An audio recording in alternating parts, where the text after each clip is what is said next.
students, welcome back to Radiant Student Online Service.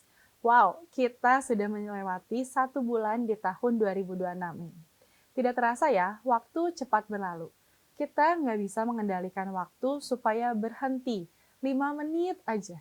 Atau mengulang waktu kembali ke awal tahun ini.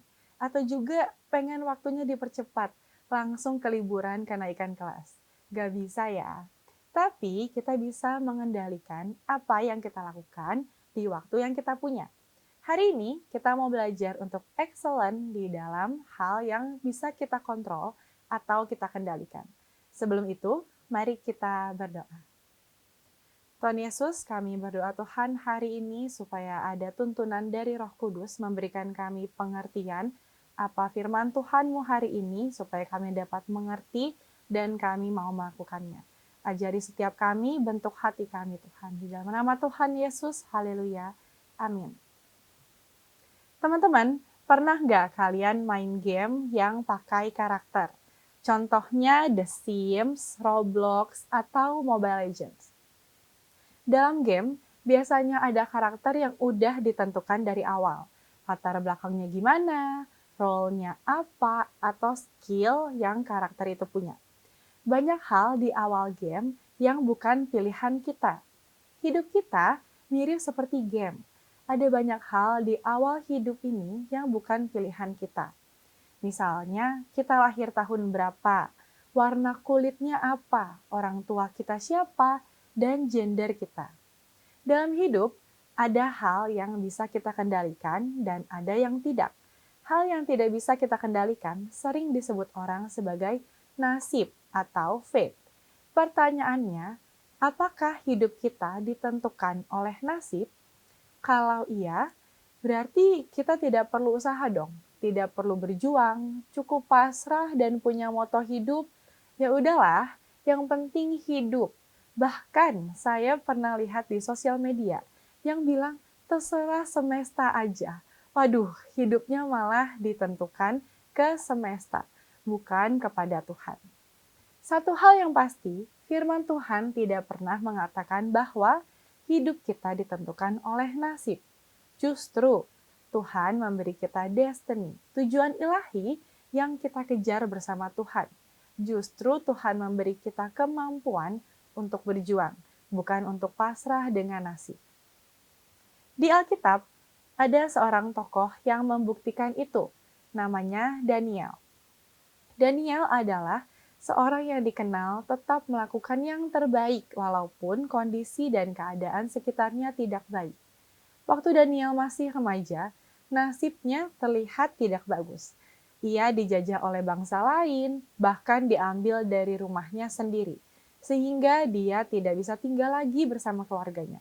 Ia harus tinggal di lingkungan yang tidak menyembah Tuhan dan bahkan harus bekerja untuk raja yang bukan dari bangsanya sendiri. Semua yang terjadi itu bukan pilihannya. Kondisi yang orang sebut sebagai itu nasibnya Daniel. Tapi Alkitab mencatat sesuatu yang luar biasa di Daniel 6 ayat 4.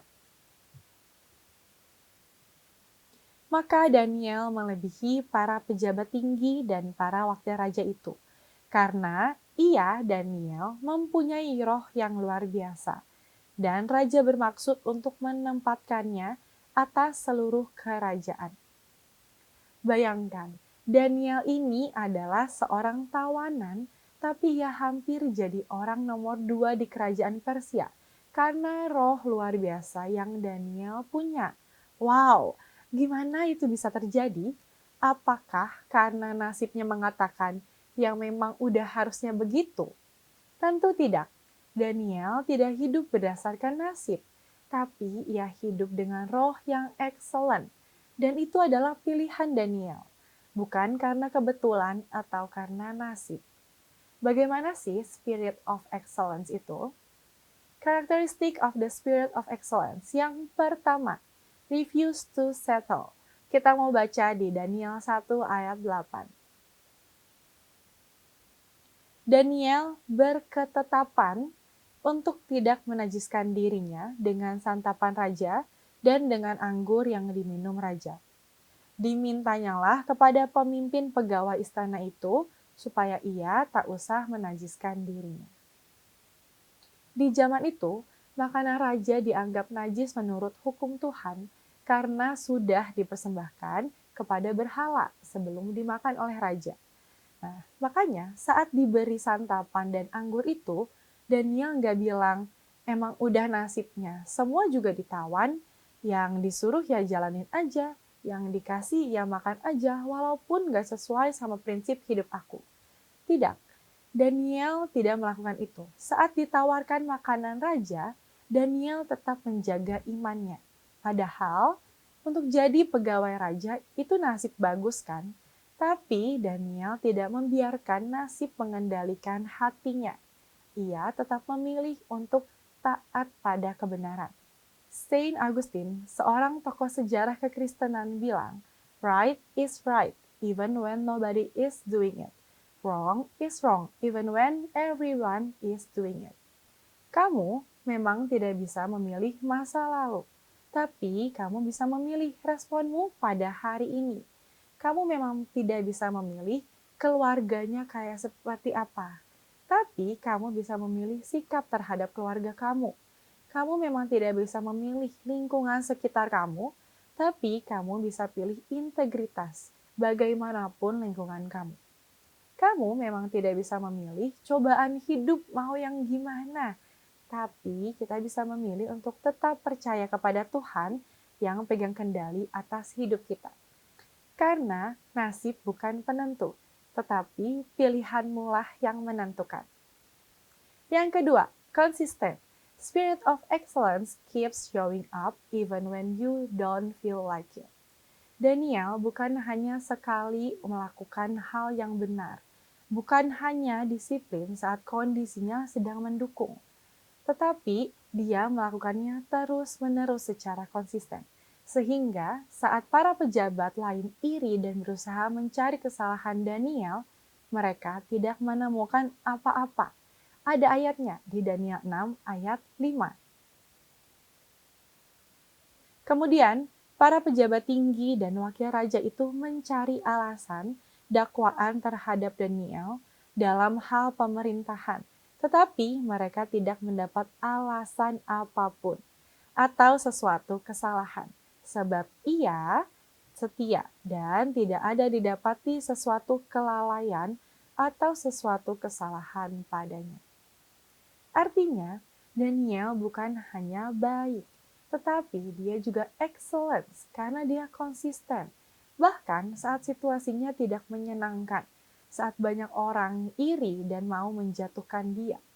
Bukan karena Daniel anak orang kaya atau yang paling terkenal, tapi yang membuat Daniel berbeda adalah cara dia bekerja. Dia teliti, konsisten, tidak asal-asalan dan tidak menunda-nunda. Itu sebabnya orang-orang hebat seperti Martin Luther King Jr. bisa mengubah dunia karena mereka menolak hidup seadanya. Mereka konsisten untuk hidup benar sesuai firman Tuhan, bahkan ketika keadaan sekitar sulit. Yang ketiga, owns the mission. Daniel bekerja dengan sangat bertanggung jawab. Itu sebabnya ia dipercaya, bahkan di negeri orang yang bukan tempat asalnya. Di dalam perjanjian baru, di Matius 25, Yesus menceritakan tentang hamba dengan talenta. Ada dua jenis hamba, yaitu hamba yang setia dan mengerjakan talentanya. Ia diberi lebih banyak. Dan ada juga hamba yang malas dan menyembunyikan talentanya. Ia dihukum. Kalau kita tidak bertanggung jawab atas talenta yang Tuhan berikan untuk kita, dampaknya akan besar.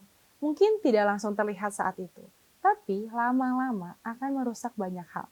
Contohnya, dalam pekerjaan, tim atau grup kelompok kamu akan jadi kacau. Dalam keluarga, perannya jadi terbalik-balik. Dalam gereja, pelayanannya tidak bertumbuh, atau bahkan di dalam dunia. Banyak penderitaan yang terjadi. Charles Swindoll, seorang penginjil, berkata, "Living above the level of mediocrity." Hiduplah melampaui rata-rata. Punya tanggung jawab itu keren, karena itu menunjukkan kedewasaan rohani seseorang. Tapi akan lebih keren lagi ketika kita menyelesaikan apa yang menjadi tanggung jawab kita. Tanggung jawabmu juga kepada Tuhan dalam pelayanan, memberi persembahan, hidup sehari-hari di sekolah, dan dalam relasi dengan orang lain. Itu semua bagian dari menghormati Tuhan. Lalu, bagaimana akhir hidup Daniel? Tidak heran kalau Raja Darius akhirnya mengangkat Daniel menjadi orang kedua di seluruh kerajaannya. Tuhan mengangkat orang yang bekerja keras, yang setia, yang excellent. Kamu mungkin tidak bisa memilih di mana kamu mulai, tapi kamu bisa memilih kemana kamu melangkah. Dan ketika kamu hidup dengan roh yang luar biasa, Tuhan dapat melakukan hal-hal yang luar biasa juga melalui hidupmu. So, now who is in control? You. You are in control. When you do this. Yang pertama, stop blaming your past.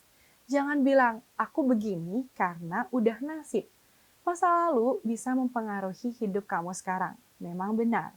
Tapi hal itu tidak menentukan masa depan kamu nanti. Coba untuk mulai melakukan yang terbaik pada hal yang bisa kamu kendalikan. Yang kedua, choose one thing to do with excellence. Fokus pada satu hal saja yang bisa kamu lakukan dengan lebih mulai hari ini. Apa itu dalam waktu kamu ngerjain PR, hobi bermain musik kamu, atau pelayanan. Tidak perlu semuanya, cukup satu, tapi lakukan dengan excellence, bukan asal-asalan atau sekali-kali mengerjakannya. Bagian mana yang mau kamu fokuskan hari ini? Yang ketiga, make a personal commitment like Daniel. Buat komitmen pribadi antara kamu dan Tuhan, sesuai apa yang sedang kamu butuhkan. Coba ambil satu tanggung jawab baru atau perbaiki tanggung jawab lama yang belum diselesaikan. Misalnya bangun pagi tanpa disuruh atau dipaksa, atau belajar tanpa ditunda. Saat teduh tiap pagi baca firman Tuhan tiap hari, dan datang pelayanan tepat waktu.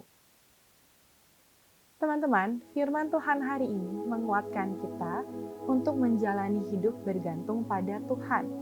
Bergantung pada tujuan yang Tuhan berikan, bukan pada nasib. Maukah kalian menjalani hidup dengan melakukan yang terbaik with the spirit of excellence? Hari ini saya mau berdoa untuk teman-teman dimanapun kalian berada. Kalau kalian ingin mulai menjalani hidup kalian dengan roh yang luar biasa, dengan roh yang dari Tuhan, bukan tergantung pada nasib, bukan tergantung pada apa yang kalian lihat hari ini. Teman-teman, mari kita berdoa. Tuhan Yesus, hamba berdoa dimanapun teman-teman yang sedang mendengarkan firman-Mu hari ini. Hamba berdoa supaya ada hati yang mau terbuka untuk belajar, melakukan yang terbaik sesuai dengan firman Tuhan. Ada hal-hal yang kami tahu tidak bisa kendalikan, tapi kami juga tahu ada hal yang bisa kami kendalikan. Kami mau belajar untuk mengendalikan hidup kami, mengendalikan hati kami, sikap kami, waktu kami, pikiran kami sesuai dengan firman Tuhan. Kami mau menjalani hidup ini with the spirit of excellence. Hamba juga berdoa supaya ada tuntunan dari Roh Kudus yang membantu setiap kami untuk terus berjalan bersama dengan Tuhan. Walaupun keadaan lingkungan kami tidak memungkinkan, walaupun hal-hal yang tidak kami bisa kendalikan tidak sesuai dengan apa yang kami mau, tapi kami berdoa supaya ada Roh Kudus yang memimpin setiap kami.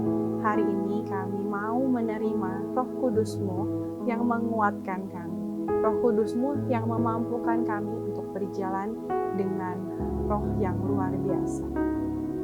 Teman-teman, angkatlah tangan kalian. Saya berdoa dimanapun kalian berada hari ini, Tuhan yang memberikan kekuatan, Tuhan yang menyertai kalian dimanapun kalian berada.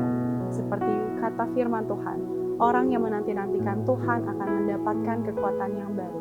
Hari ini terima kekuatan yang baru dari Tuhan, terima Roh Kudus yang memberikan kekuatan untuk memampukan kalian menjalani hidup dengan roh yang luar biasa.